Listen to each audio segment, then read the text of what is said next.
Hejsan allihopa, varmt välkomna till det här seminariet där Hitachi är värd.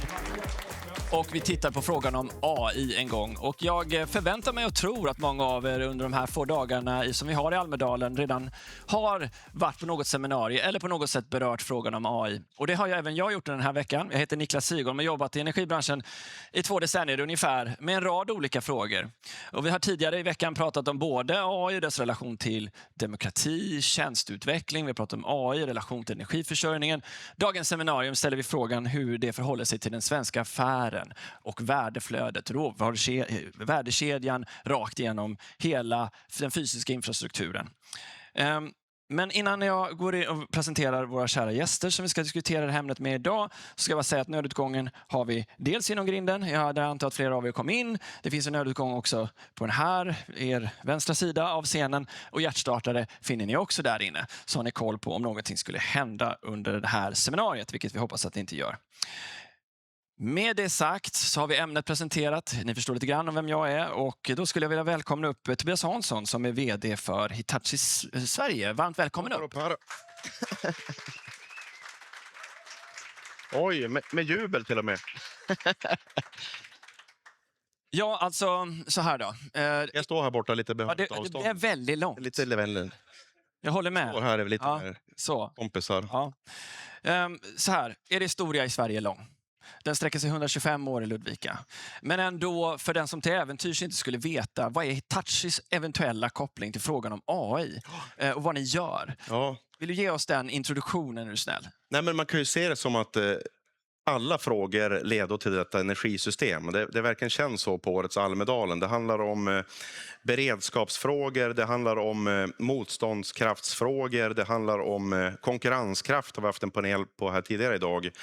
Och det handlar om datacenters och på något sätt blir det här med tillgången till el och även premisserna elen tillhandahåller blir väldigt centralt för ett datacenter. Och tittar man runt om i världen, inte minst USA, Kina, men även här i Sverige på hemmaplan så är pipelinen enorm nu på datacenters. Och jag tror det är ingen slump här, utan Sverige har egentligen perfekta förutsättningar för att bygga datacenters.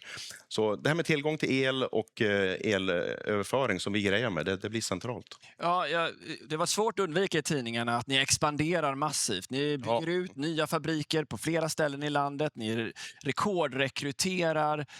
Och jag antar då att det här är en fråga naturligtvis om att det här skapar väldigt mycket värde. Men ni lyfter det här också för det finns ett ansvar i den här utvecklingen. Hur skulle du se på det? Och varför är den ansvarsfrågan viktig? Varför är det viktigt att fråga vad Sverige har för roll i det här? Nej, men jag tror att någonstans är det viktigt att titta på också hur ser värdekedjan ut kopplat till detta och ta både vindkraftsfrågan och kärnkraftsfrågan. Vi satt på en panel igår här och vi kunde konstatera att det finns ett väldigt starkt footprint i Sverige och även i Europa ska vi säga, men också i Sverige. Och det kommer ju från en historik igen. Det är ju liksom den här 100-åriga plushistorien med ASEA och ett footprint som växte fram i Sverige. Och vi byggde kärnkraften och byggde vattenkraften och det här elnätet i Sverige. Och det kan också bli möjliggöraren till AI-revolutionen på något sätt också. Så jag tror att det är viktigt att poängtera och vikten av att det också hamnar svenska jobb och bygger svensk välfärd i denna expansion. Skulle man kunna säga att vi står vid någon form av ett vägval nu? Det här är ju liksom precis börjat. Eller är mycket redan bestämt?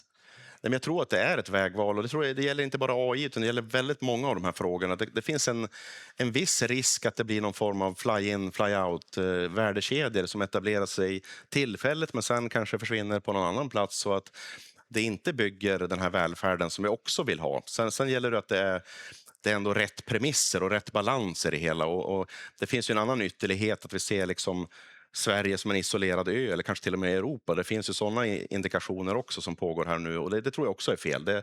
I slutändan är det globala värdekedjor, det gäller även Hitachi Energy. Men ja, det är som med allt här i världen, vi måste hitta rätt balans i detta. Ja, vad bra, för du svarade på min följdfråga. För då tänker jag, du har bara egenintressen här. Vill du stänga ut konkurrensen här? Är det egentligen det handlar om? Ja, det vill jag egentligen. Nej, jag skojar. Nej, så jobbar vi inte. Och även för oss är ju liksom globala värdekedjor, det är ett faktum. Vi är ett stort globalt företag, vi finns i 60 länder. Vi är helt beroende av att det finns en global supply chain i bakgrunden. Mm. Tack så hemskt mycket för den här introduktionen, Tobias. Då har vi det etablerat. Vi står eventuellt vid någon form av vägval och det spelar stor roll och utvecklingen är väldigt stor. För att sätta det i kontext för er som inte vet det så går ju SVK ut med siffror om att det är 2300 megawatt som är tillståndsgodkänt bara förra året. Det ligger ytterligare 5-6 000 megawatt i kö. Så volymerna för det här är verkligen jättestora och investeringar som går in är större än vad vi har sett tidigare. Men bättre än mig att prata om det här. Som tur är så har jag mer kompetenta personer än mig själv i det här området på scenen här. Jag skulle vilja att ni ger en varm applåd till Linda Malm som är Nordenchef på Nvidia. Varmt välkommen upp. Mattias Åström som är vd på Evroc.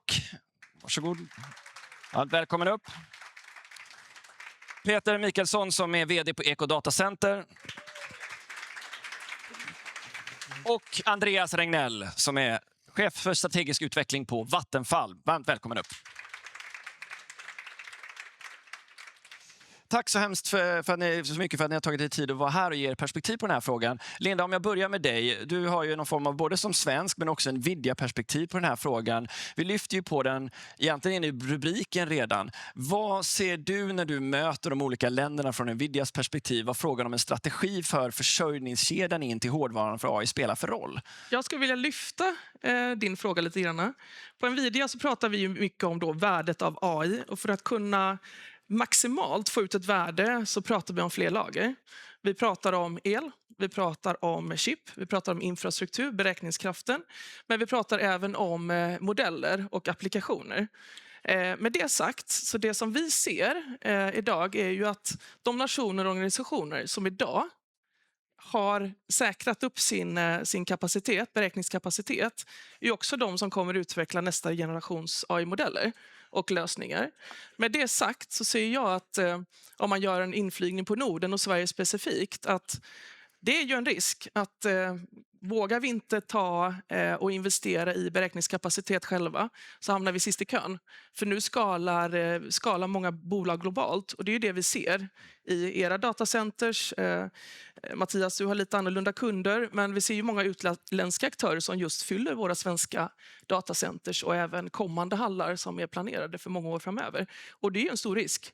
För då har vi ju inte risken att inte stå sist i kön utan även att vara beroende av andras applikationer och modeller.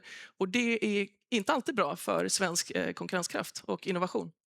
Men bara för, du jobbar ju med det här hela tiden, så när du säger kön, så det är ju, tror jag du förespeglar dig vad det här betyder. Men om du försöker sätta ord på, vad är den reella efterfrågan på den här produkten, era produkter? Den är enorm. Hur enorm? Jag får ju konstant frågan ifrån alla kollegor ute i världen kring vad finns det ledig kapacitet. Vem sitter på utrymme i datorhallarna? Och det är här och nu. Det är det som sker nu. Just det. Okej, men om jag går över till dig Mattias då. För vi har två aktörer här som är uppenbarligen, ni är ju svenskar och ni har tagit er an och antar jag pitchar också för kapitalet att det finns ett värde i att bygga en svensk och en europeisk värdekedja. Hur låter den pitchen Mattias? Vad är orsaken till att vi ska välja dig och inte en av hyperscalersarna som har ett recept färdigt? Först, jag tror Sverige är väldigt väl lämpad att ha datacenter och ha väldigt mycket av lasten för hela Europa. Och tvåan är att vi har billig el och kallt väder. Och dessutom kan vi skicka in överskottsvärme i fjärrvärmenätet för att göra det här. Men jag skulle vilja titta på värdet och komma tillbaka till AI. Vi satt och tittade på hur mycket värde skapar det om man använder energin till att göra stål. Och jämför det med värdet man kan få genom att använda det här för AI-beräkningar. Det är 17 gånger högre avkastning per megawatt kapacitet där. Så det är helt så. Det fanns en legendarisk Volvo-chef som hette Per Gyllenhammar. Han sa att Sverige kan antingen sälja 1 ton stål för 1000 kronor. Eller så säljer vi 1 ton Volvo-bil för 100 000 kronor. Det är samma mängd stål men vi förädlar det. Det Evroc försöker göra, det är verkligen förädla det här värdet till nästa steg. Om en amerikansk hyperscaler kommer att köpa kapacitet från svenska datacenter så går 85% av värdet tillbaka till USA. Om andra sidan en europeisk aktör använder det här så stannar 85% av värdet i där. Vi är fortfarande beroende av chip från amerikanska företag, men det allra mesta stannar här. Det är det Evrock försöker bygga, se till att vi verkligen bygger den där stacken och fångar så mycket värde som möjligt här, samtidigt som vi minskar beroendet och ökar resiliens för Europa där vi inte har en främmande nation som kan stänga av våra tjänster. Så ert svar på Evrock är ju att inte bara bygga infrastrukturen utan bygga hela stacken. För när ni säger vi bygger och vi lägger på hela vägen upp till mållösningarna. Precis, och det är där den absolut största delen av värdet finns som man ser hur man förädlar. Och det är det du pratar om, applikationer och den delen, modeller och applikationer. Peter, om vi lämnar över ordet till dig då. För ni är så kallad co-locator som bygger för att också hosta för andra aktörer som kommer in i era center. Hur ser din pitch ut? Vad är logiken för att du som svensk aktör bygger mer värde eller att det finns ett nationellt intresse av sättet som ni arbetar på? Jag tror man ska titta på det historiskt också. Våra multinationella bolag början 1900-talet växte fram på backbonet av den här fossilfria elen. Nu som Mattias är inne på, nu har vi den nya moderna fabriken där producerar intelligens som leder till nya produkter och tjänster. Alltså om det är Astras nya mediciner, om det är Volvo som simulerar krocktester och liknande. Men då som Linda pratade om också, då måste Sverige försöka vara aktiv i så många delar av värdekedjan vi kan. Så det här är vi måste ha kontroll över den suveräniteten och rådigheten i den tillverkningsprocessen, oavsett om det handlar om energifrågan, datacenter, beräkningskraften och hela vägen upp till applikationslagret. Våran del kommer ju väldigt mycket in där. Det är en kritisk infrastruktur som vi bygger och driftar. Tänk att det är som ett kärnkraftverk eller en annan kritisk infrastruktur. Och den ska alltid vara always on. Och där har Sverige unika förutsättningar. Vi har tillgången till land, vi har tillgång till den fossilfria elen som Mattias var inne på. Stark ingenjörskonst, tech och väldigt många internationella duktiga bolag som också ligger i framkant innovativt. Så. Mm.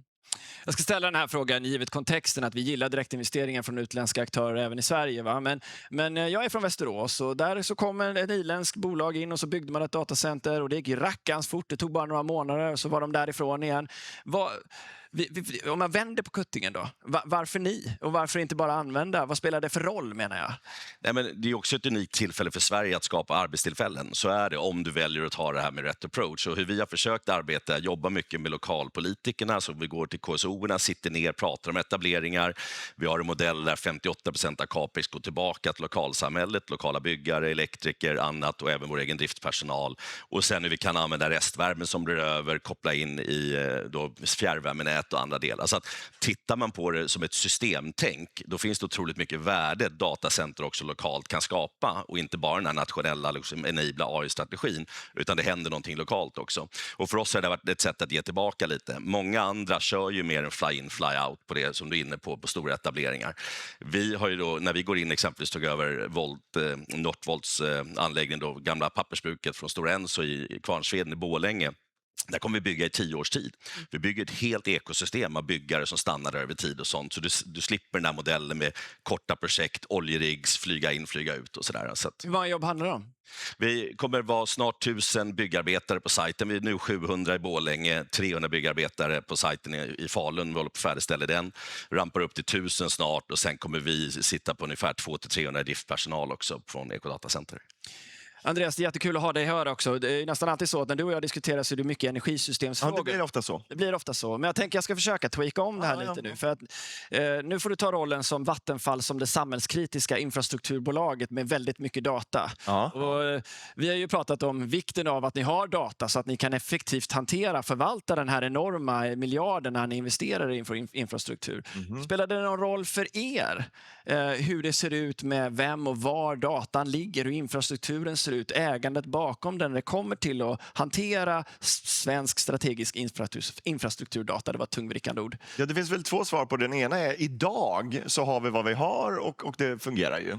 Men om vi tittar framåt så är det klart att vi talar ju mycket om fossilfrihet och fossil freedom, men vi vill också ha compute freedom och vi vill också ha data freedom och det betyder att då vill vi ha det nära. så att vi faktiskt har rådighet över de superkritiska resurserna. Så att det spelar absolut roll. Och sen frågan, vad kan man göra? Men på lång sikt så borde vi skapa oss en, vad ska vi säga, första steg europeisk, men då också så mycket som möjligt i Sverige värdekedja för att leverera det här. Och sen vill jag bara koppla till det här att skapa värdet ur datacentren. För vi talar datacenter bara, och så då säger vi att vi ska åtminstone försöka ta det upp till moln, liksom, att mycket av tjänsterna, så får vi större del av värdeskapande. Men det verkliga värdeskapande är ju användandet av servicen. Alltså att vi ser till att vi har en industri som använder våra datacenter. Så vi ska börja med att bli självförsörjande så att säga, i compute. Och det vet jag faktiskt inte om vi är eller inte. Men ja, det är väl inte jätteenkelt. Okej. Så vi måste ju först bli självförsörjande i compute. Och sen så kan vi fundera, ungefär som el. Vi idag exporterar 40 terawattimmar. Och det vore väl bättre om vi använder de där 40 terawattimmarna i Sverige. Men likadant att compute vill vi också, för att vi har sådana strategiska fördelar som land. Så vi borde ju se som en av våra strategiska fördelar att vi kan, först ska vi bli självförsörjande och sen också kanske exportera lite compute. Just det. Det kan vi göra mycket billigare, mycket bättre än alla andra. Ja, men den bild jag får upp i huvudet när du beskriver det här, det är som när man har vissa möten med myndigheters nära koppling till säkerhetstjänsten. Och de ursäktande säger, ursäkta oss, men vi måste ha Skype, har förvisso inte uppdaterats på 3 år, men det är vad vi får använda. Ja. Det är det man vill undvika, antar jag. Och idag finns det inte så himla mycket val, men vi borde skapa oss valet. Just det. Okej. Den andra frågan kopplat till det här, när jag går tillbaka till liksom, för att se på lite längre sikt vad det här ger, är ju också det som ju är en kritisk fråga för energibranschen, med försörjning och kompetens. Kan du se kopplingar till behovet av att bygga svensk förmåga i den här infrastrukturen också i relation till all den elektronik, all den anslutningsförmåga som behövs? Hur ser det ut? Eller spekulerar jag för brett här? Nej, du spekulerar inte. Absolut, ja. Och jag menar, vi har ju några sådana områden. När den här flyguppvisningen igår, är ju fruktansvärt häftigt att det faktiskt är en svensk produkt.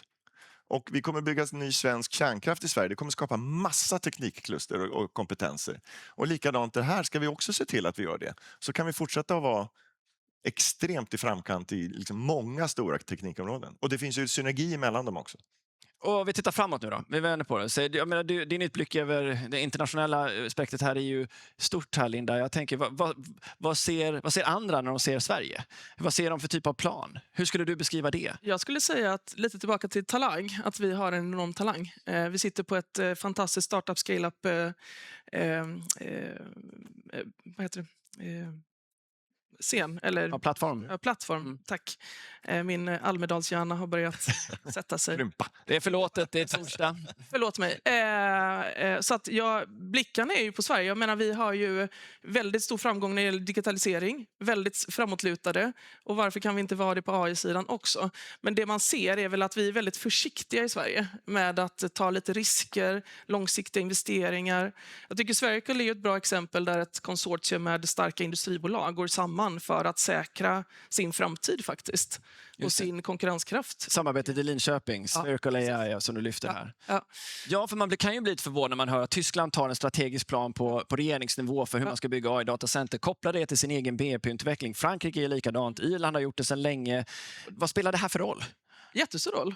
Det sätter ju också många direktiv och riktningar för inte bara industrin, men även för samhället och för oss som medborgare. Så att mer ansvar. Då tänker jag flytta över till dig, Mattias, igen, för du har ju det här perspektivet. Du är ju i Frankrike också. Om du skulle göra den jämförelsen och koppla tillbaka det till frågan om vad hade du önskat dig för typ av plan för Sverige? Hur skulle det låta i jämförelse till vad du upplever i Frankrike?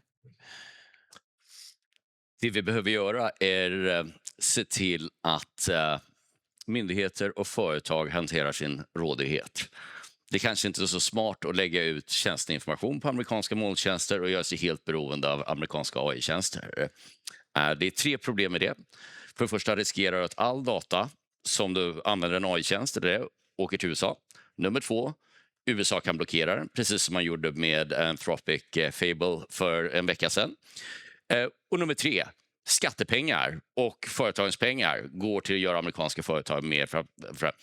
Vi är väldigt stolta att nu har faktiskt Sverige annonserade i fredags att försvaret kommer bygga sin nya Combat Cloud på Evrox plattform för att just möjliggöra det här. Och vi ser det här, på tal om JAS, att kunna bli Sveriges nya exportprodukt. Det vill säga, för att komma tillbaka till frågan för Frankrike, det här måste du ha en skala av Europa för att kunna lösa. Sverige, hur duktiga vi än är för litet. Så vi behöver Frankrike som dessutom vill se ett starkt Europa. Och det är en av anledningarna att vi gjorde en investering på liksom en AI Factory i Mougins. Men vi har även utvecklingskontor för att kunna locka de bästa personerna från hela Europa och lösa det här problemet. Var står vi idag då? Jag antar att det här är inte första gången du säger den här saken, att det hade varit kul om den här scenen var då du lanserade att Sverige behöver en plan. Vad får du för typ av respons? Hur ser gapet ut? Och hastigheten? Ja, men det som är intressant här, och när vi börjar den här resan att vi ska bygga ett europeiskt moln, så var det omöjligt. Nu börjar det bli, men det behövs, det vore fantastiskt, till att det kanske kan fungera. Och det här kommer att bli självfallet att man använder det här. Och det vi också har gjort nu är att vi även släpper AI-modeller där man inte är beroende av de här amerikanska tjänsterna. Så att det här måste ske. Vi gör det här och vi behöver bygga ut det.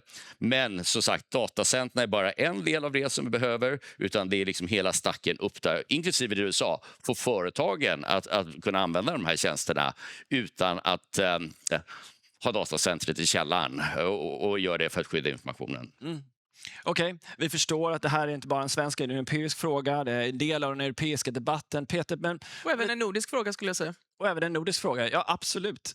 Peter, om man tittar på lite längre sikt här nu då, vad det här kommer innebära. Jag menar, förändringstakten i det här är ju så pass snabb. Och nu snabbspolar det här ett antal år. Vad är hur skulle du beskriva den långsiktiga strategiska imperativet för oss att göra vägval i den här frågan redan idag? Nej, men fönstret är ju här och nu. Och tittar du på AI 1.0 och USA, Kina och LLM-delen. Nu kommer vi in i fas 2.0, Agentic AI. Nu kommer det hända på allvar, enterprise-adoption och annat. Mobiliserar vi nu och fångar det här, då har vi en otrolig möjlighet framåt. Konkurrenskraft, innovation, suveränitet igen. Då. Men då går jag tillbaka till det här. Då måste du titta på var ska Sverige spela i alla delar av värdekedjan. Jätteviktigt att ha en tydlig energistrategi. Där skulle vi välkomna exempelvis att vi tillsammans krokar arm och vi har börjat den dialogen med industriaktörer och politiken och bestämmer vad sätter vi våra AI-zoner. Vad vill vi ha de här etableringarna och verkligen driver dit. Det kan finnas överskott av el. Du har olika bottlenecks där du inte kan transportera emellan. Det kan vara att du saknar baslast och sådana delar.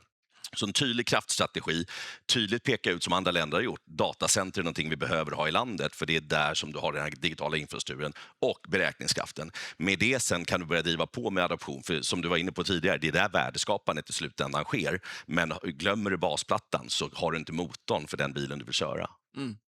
Vi har ju 2 engagerade entreprenörer med oss här på scenen, Andreas. Ja. Och det är ju klart att det genuina känns ju genom deras ord, men ändå också är det, kan man inte komma ifrån att det är viss del i egen sak. Du är en sån person som också regeringen brukar använda som ska tänka till kring svåra frågor här. Så hjälp mig tolka det här då. Om vi ska omformulera det här till en plan skulle behövas ut för Sverige. Vad är då det? Vad är det för typer av förväntningar vi ska ha på samhället när det kommer till att hitta den här balansen mellan å ena sidan var det öppna handelsinriktade landet och å andra sidan också tänka långsiktigt att det här är förmågor som vi borde värna redan nu eftersom det kommer vara så avgörande för framtiden. Just ordet plan har visat sig är någonting som vi ofta återkommer till, att vi vill ha en plan. Och då kan man fråga sig varför säger vi det? Och, men marknaden ska lösa allt. Och jag är väl av den tron att jag tror inte marknaden löser samhällsplanering. Och nu är vi i ett läge där det behövs ganska mycket samhällsplanering på kraftsidan, men liksom se till att vi har en kraft. Men det är precis likadant nu i den här, vilken digital infrastruktur har, vilken digital kompetens ska vi ha och så vidare. Och jag tror att vi byggde ett samhälle fram till typ 70-talet och det var ganska mycket samhällsplanering. Kärnkraften kom inte till av en händelse, inte vattenkraften heller, utan det var ju någon som planerade, det här behöver Sverige. Och sen så hade vi det mesta vi ville ha, så då skickade vi samhällsplanering åt sidan och sa att nu ska allting avregleras. Och det var ju bra så länge du vill optimera det som du ska ha. Men nu är vi tillbaka i ett läge där vi behöver planera igen. Och då säger alla, inklusive vi, att vi behöver en plan och vi började väl tala om det ganska mycket på vad gäller elinfrastruktur.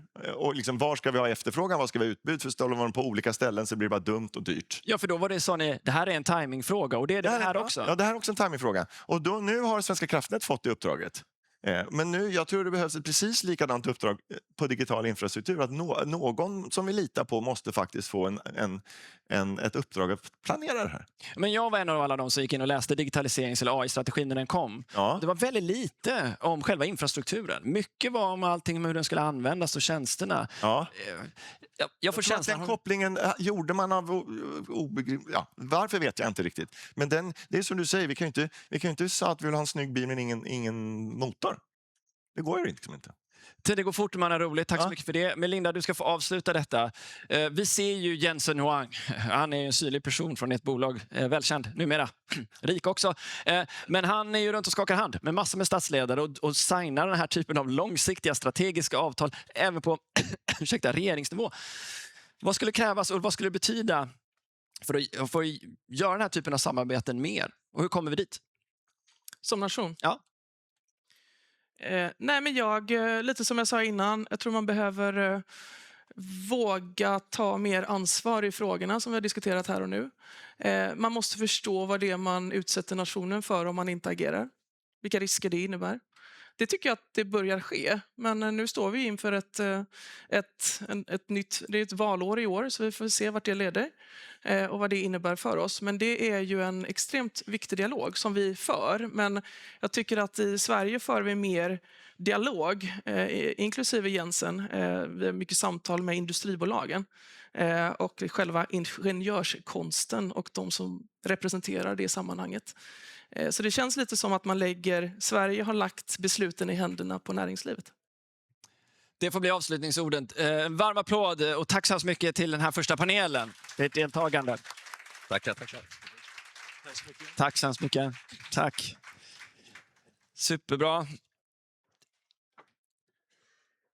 Då har vi satt ytterligare ett lager av den här plafonen vi försöker måla upp under det här seminariet.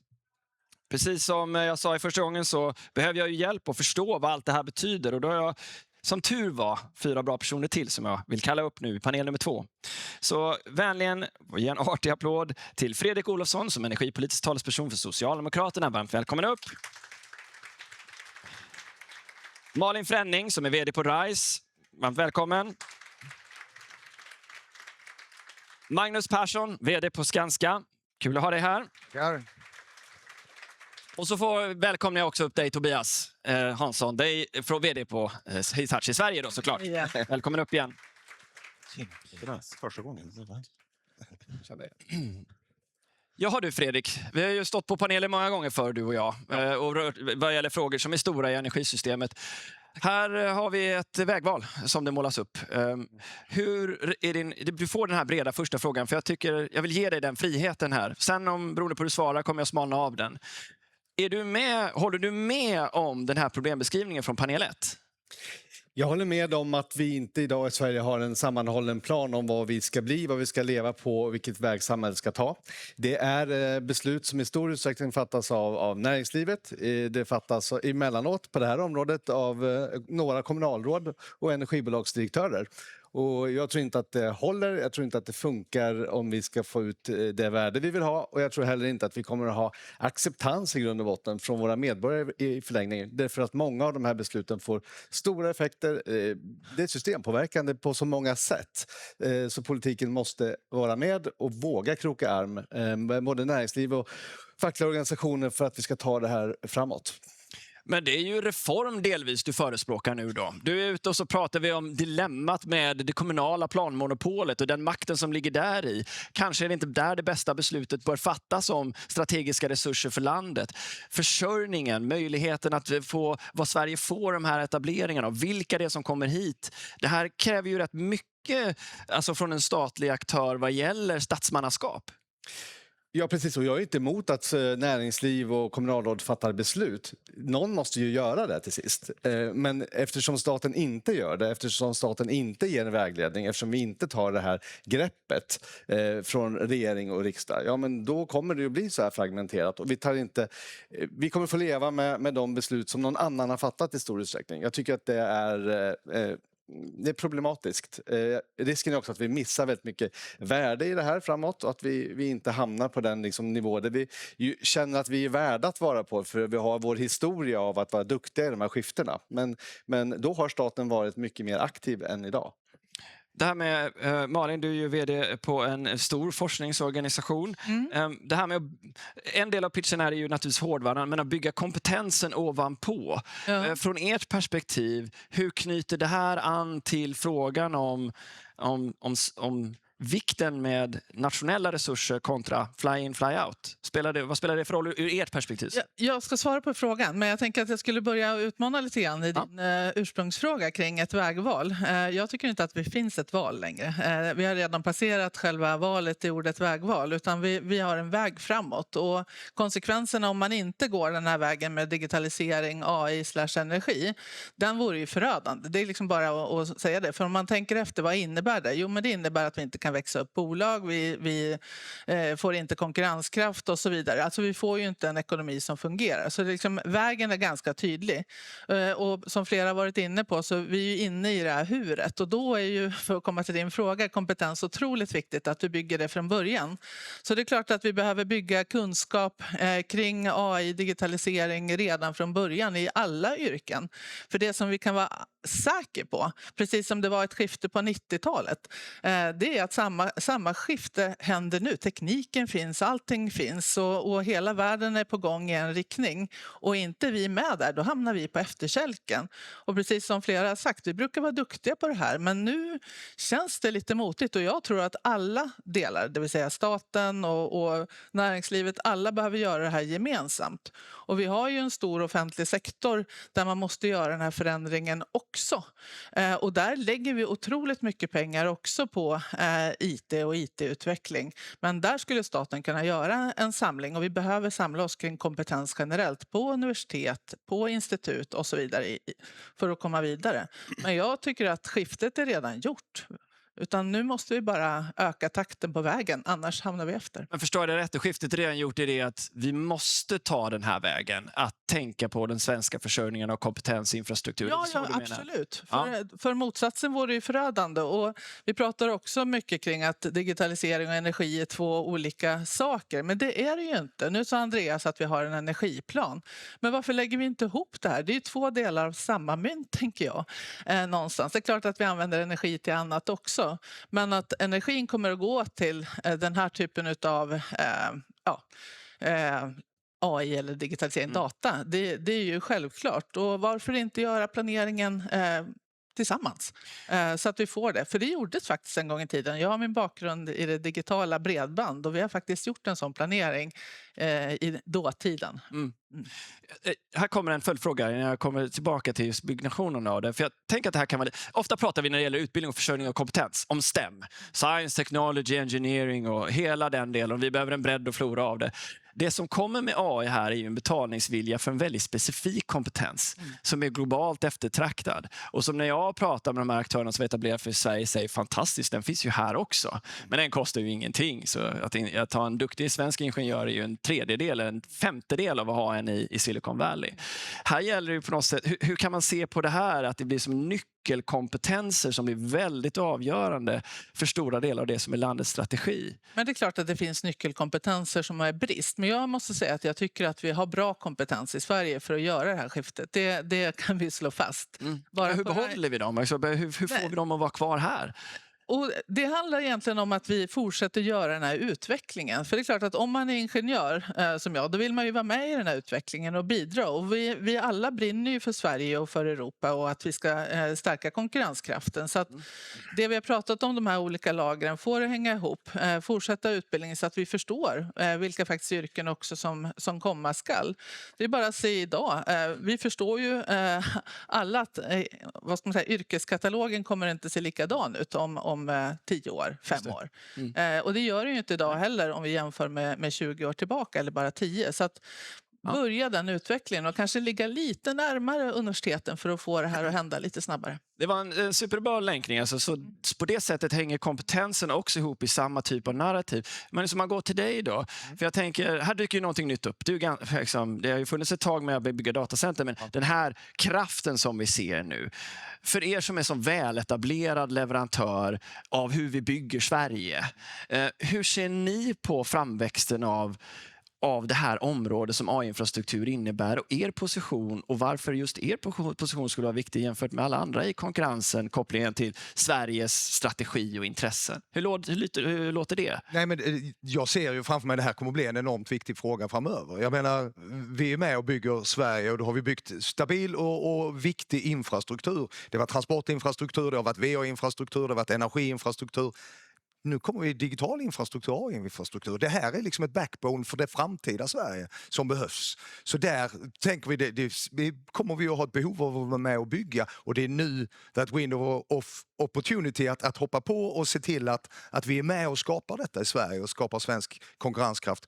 Vi ser ju just nu med hur våra orderböcker på den amerikanska sidan, jag är ju ansvarig för vår svenska verksamhet, men jag ser hur det är delstater i USA som har lagt väldigt tydliga strategier och där vi hittar sätt att bygga datacenter snabbare, lära oss mer om det. Vi har skapat en egen enhet, Skanska Advanced Technology, som bara jobbar med de här stora hyperscalers och se till att få dem på plats så snabbt som möjligt så att där är det en tydlig strategi och jag tror vi behöver börja här i Sverige och komma och få fart på det. Men säg att du sitter med en politiker som Fredrik då, och vi alla är honom i det här fallet, och ska försöka förstå vad är länkningen mellan att ha den typen av strategisk fokus från Skanska så också i Sverige. Vad bygger det för? Vad spelar det för roll, ärligt talat? Det tar väl tid att få in det i tankesättet i vad behöver vi ha för väl fungerande infrastruktur. Jag minns när vi fattade beslut för ett antal år sedan kring att vi behöver dra fiber överallt för att vi behöver nog faktiskt kunna komma ut på internet för att driva våra affärer. Det gynnar Sverige att vi liksom har ett bra fibernät. Det var väldigt bra då. Nu är det någonting annat vi pratar om. Ja, men då måste vi samlas och se hur kan vi göra detta gemensamt på ett klokt sätt. Och ibland tittar man då, skulle det vara brist på resurser för att bygga detta? Nej, men det tror jag inte. Vi kommer att bygga upp kapaciteter för att bygga det. Idag är det ju snarare det att avsaknad av liksom effekttillgång och lite för långa processer vad gäller miljötillstånd och liknande som gör att vi saktar efter. Men det här är strategiskt viktig. Kritisk infrastruktur, ja, men låt oss fokusera det på det sättet och liksom lys på det från politiken och från alla håll och se vad kan vi göra. Bara note, vi älskar energibranschen, så det är värt. Jag lyfter bara inte på det locket, för tillstånd och kraftförsörjning är superviktiga frågor. Men vi lämnar det till en annan scen, men bra noterat. Om du får samma fråga som Andreas då, för ni är ju ett stort bolag i Sverige. Er egen användning av AI, för er egen effektivisering, er egen utveckling. Vad är, om du sitter som vd för ett sånt stort bolag i Sverige och tänker på försörjningen av suverän förmåga till AI, spelar det någon roll? Ja, men absolut, det kommer det göra i framtiden. Vi kommer att ha en enorm brist på resurser framöver som kommer att driva mycket mer digitalisering av det vi håller på med idag. Idag sitter det maskinister i varenda maskin vi har. Där är alltid någon som går bredvid och säkrar. Vi har mycket ritningar och modeller. Jag ser ju framför mig att den datan som vi har kommer vi att använda för att öka produktiviteten i det vi gör, effektivisera, helt andra sätt att mäta framdrift och följa den och så. Så att, men det här kommer att spela en enormt viktig roll i vår produktivitetsökning framöver, i vår konkurrenskraft. Och framförallt utifrån kontexten, vi blir inte fler. Vi har inte en större grupp arbetskraft som kommer och kliva in i samhällsbyggnadssektorn. Även om jag vill att alla unga ska göra det så kommer det vara färre unga som är redo att kliva in. Då kommer jag in på ditt område, Tobias. Och vi pratar ju ibland om det osynliga området som får alldeles för lite syre i vår bransch, som är kraftelektronik. Men du får inte prata för mycket om kraftelektronik. Jag vet att då slutar du aldrig att prata. Men det här är ju där AI ska gå in och agera noden för framtidens smarta energidistribution. Och vi vet potentialen i att använda nätet är hundratals miljarder kronor för Sverige. Och då blir det ju verkligen en fråga på samma manér för er när ni ska försörja det med den här beräkningskraften, förmågan att hantera logiker i era system. Vad spelar försörjningskedjan inom AI för roll för er strategiskt? Ja, men enormt stor potential. Vi släppte faktiskt ett sånt här white paper för, nu kommer jag inte ihåg, är det några månader sedan i alla fall, där vi analyserade nät runt om i hela Europa och även i Sverige, och potentialen är ju enorm. Vi pratar om 30% i vissa case. Det är mellan 20-30% i stort sett i varenda land, i varenda nät, i form av potential utan att bygga någon ny elproduktion. Och nu skulle jag vilja prata om kraftelektronik, men jag skippar den. Men AI, data, det är liksom en absolut nyckel. Om vi verkligen ska vara lite kaxiga eller lite sådär rakt på, så vi har ju ganska dumma nät idag. Det här är ju byggt på liksom 50-tal, 60-tal, gammal traditionell teknologi när vi hade produktion på ena sidan och konsumtion på andra sidan. Idag ser det inte ut så. Och det funkar alldeles utmärkt, gör fortfarande det. Men det är ju inte de här smarta, effektiva, digitaliserade systemen. Definitivt inte. Och det här kommer att komma. Många är igång redan och det behöver också Sverige ta med sig. Men jag tycker också, för att säga en sak till som jag tänkte på i förra panelen också. Jag tycker att idag har vi redan svarat på några frågor. Att datacenter är lite grann som med våra prylar då, att det är liksom en möjliggörare. Det är en infrastruktur som Magnus är inne på också. Det skapar massor med jobb, fick vi lära oss. Jag tror Peter brukar säga att det här skapar lika mycket jobb i Kvarnsveden som vi hade på pappersbruket tidigare. Vi är i stort sett uppe där. Så det är så död på den lilla bubblan. Och dessutom är förutsättningarna optimala. Jag tror det var Mattias som var inne på det. Att det är liksom inget annat land nästan som har de här förutsättningarna som var i Sverige. Relativt låga elpriser, grön el, kallt klimat, i alla fall ibland, inte idag, ibland, ofta. Mindre kylning, vi har fjärrvärmenätet, vi har liksom fantastiska förutsättningar. Men jag tycker den var väldigt, väldigt bra. Den här som Mattias pratade om, att ska vi sälja och kränga mineraler, eller ska vi sälja stål, eller till och med bilar och lastbilar. Den liksom storyn måste vi få fram. Det här kan bli Sveriges nästa liksom exportindustri och ta oss alla upp, elnäten inklusive, i form av effektivitet. Men den storyn måste vi hjälpa de som bygger datacenters med. För det finns ingen liksom krafttransformatorstrategi i Sverige. Utan det är ju det hade du gillat. Det hade du gillat. Jag vet. Men ni förstår varför jag måste stänga den här lådan hela tiden. Men det tror jag inte vi ska ha heller. Jag tror inte vi ska ha liksom inte liksom bara datacenterstrategi, utan vi måste hjälpa med den här storyn. Ja. Och där vet vi hur snacket går där ute. Att det finns ju allt ifrån den här storyn att det här är inget bra, det tar våran el, liksom, dumma datacenters och det blir för lite jobb, till att det här är liksom fundamental möjliggörare av nästa exportindustri och konkurrenskraftsfördel i Sverige och Europa. Just det. Och där måste politiker och vi andra i näringslivet hjälpa till med den storyn. Ja, men du lyfter ju viktiga frågor såklart. Även om jag läst statistik så slänger jag den kursen över axeln här nu och så tänker jag att ni tre får agera min gallup. Fredrik, tyvärr, du är diskvalificerad. Och ska vi se om jag kan leda det här. Hur många av er tycker nu uppenbart av det här resonemanget att den här frågan är så pass stor och central att staten behöver en tydlig plan? Ni alla tre. Okej, ta ner händerna. Hur många av er tre tycker att den tydliga planen finns idag? Okej, bra. Fredrik. Ja, vi tyckte likadant. Ja. Det är bra. Ja, du är i opposition. I alla fall än så länge. Så vi får se vad du gör efter den 13 september då. Max Tegmark, som ju är en känd svensk professor på MIT som många brukar lyssna på i världen. Han beskriver det som att det finns 2 faser för de som närmar sig AI. Den första är den euforiska fasen med glädje och insikt och tanken om wow, vad det här kan göra häftiga grejer. Den andra fasen, säger han, är det insikten om det dubbeleggade svärdet och att någon måste styra den utvecklingen givet vilka implikationer. Han drog liknelsen med att sätta sig i en bil på motorvägen och så blunda och hoppas att det går bra. När vi pratar om det här, för genom Hitachis värdskap här har vi belyst den här frågan på många olika perspektiv. Är vi i det givet att jag inte hör så mycket i debatten om det här från partiledartalen, vad bedömer du att vi befinner oss någonstans i vad jag ser som ett gap mellan insikten hos industrin om det strategiska imperativet och politikens insikt om storleken på frågan? Den frågan var till mig. Den är till dig. Den var till mig. Ja, men det är bra.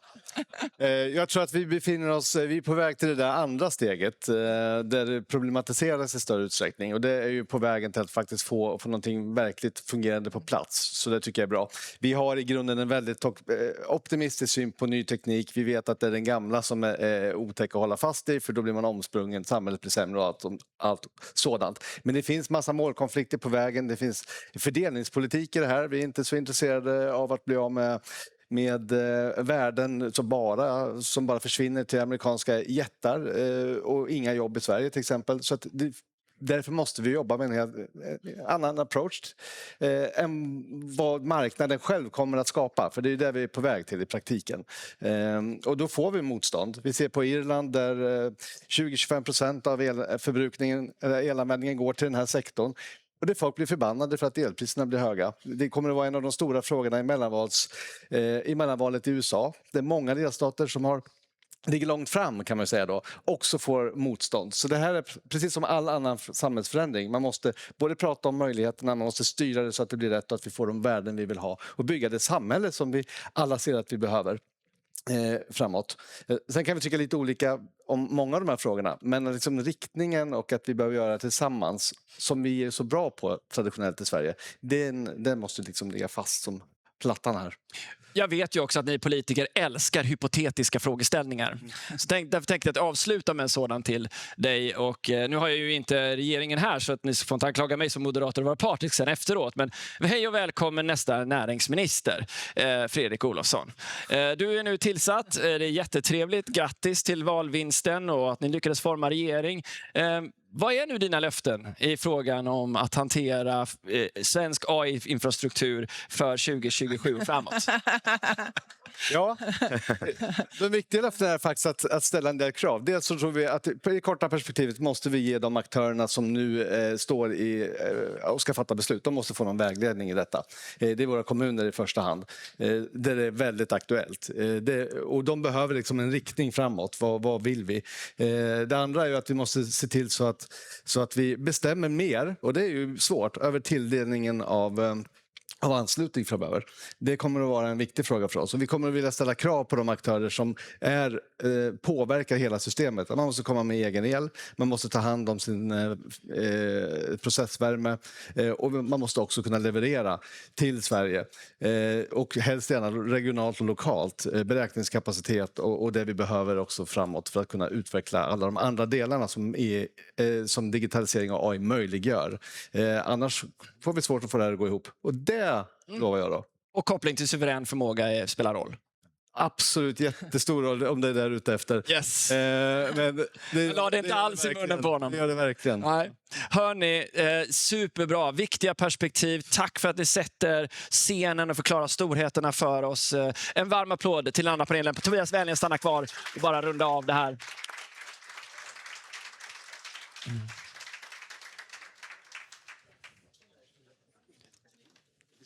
Tack. Tack så mycket. Tack så hemskt mycket. Du får 30 sekunder på dig, Tobias. Det är verkligen sista 30 sekunderna. Vad är takeaway som du ser det? Ja, men jag tycker det var jättebra debatter här och kloka ord sagda. Men jag tycker slutsatsen på något sätt att vi behöver sätta den där planen. Det krävs ett tydligare involverande från statligt håll i hur vi tänker oss vår AI-strategi framåt här. Och vi behöver lämna lite grann den här mushroom-strategin som vi har kanske nu. Att det poppar upp datacenters lite överallt och sen kommer lite grann synpunkterna på vad vi tycker om det. Utan vi behöver liksom vända på den steken. Här passar det bra, här kan vi få synergieffekter och det är en viktig del av helheten. Och det vet jag att Andreas gillar också. Men det är lite grann ett stort tryck på våra nätbolag nu. Kön är enorm liksom. Och det är den här mushroom-strategin. Vi behöver liksom vända på den tratten. Vi ska kanske inte gå riktigt lika långt som i Kina. Men ändå tror jag på att tydligare liksom peka ut. Ja. Nu vet vi varför. Vi vet att en plan kommer. Tack så mycket Hitachi för att vara värd för det här seminariet. Och tack för att ni kom.